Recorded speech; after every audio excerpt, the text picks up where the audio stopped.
Hi, Erik. Hi. It was obviously a challenging game at Newcastle, a difficult day. Lots of things have been brought up since then. What's your reaction? We had a week with 2 good performances and 1 bad performance. So and from there on we carry on. I think the team is in the good direction. I think we played very good football. We scored brilliant goals against Galatasaray and against Everton. So against Newcastle we didn't play great. We knew that.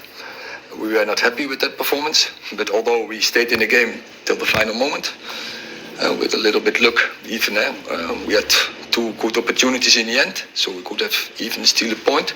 So if we a little bit more determination in such a moment, I think we could have taken something with it. But still, I think we are in a good direction. We are in the ranking. Of course, we dropped, but I think we are not too far away. So we are okay. You've mentioned previously togetherness and unity as key attributes. Do you believe that you have the buy-in required from the players to make this job, this club, successful? Oh yes, I'm sure. But you can see, for instance, the comeback against Brentford, the Burnley game, the Fulham game. So every time the team is there, showed great character. So great determination, resilient. So we are together, and you can see you can't play such great football what we did lately if there is no unity. Erik, is that your answer? Because there's a number of media outlets who are not here today because the club weren't given the right of reply over suggestions that some of the players are unhappy with you, some are unhappy with the training. How do you address that? Because people just don't make things up. But they should come to us first and not go around in our back printing articles.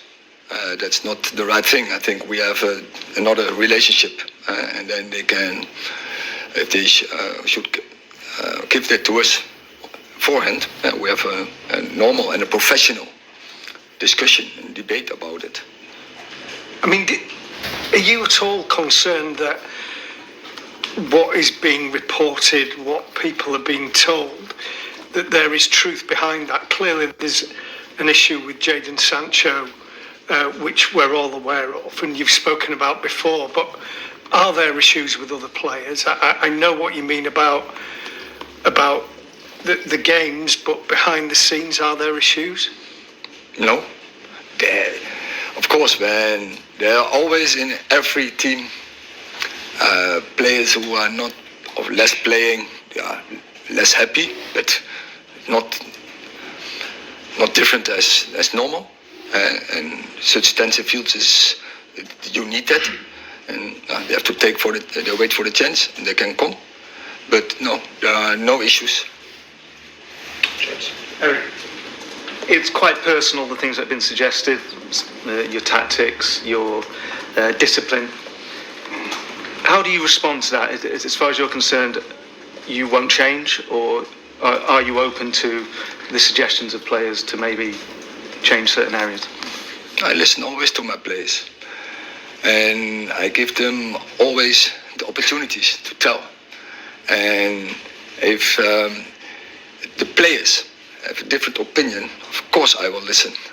But they haven't told me, or maybe 1 or 2. But it's about, so in general, so the majority, they want to play like this, proactive, dynamic, brave. That is what they want.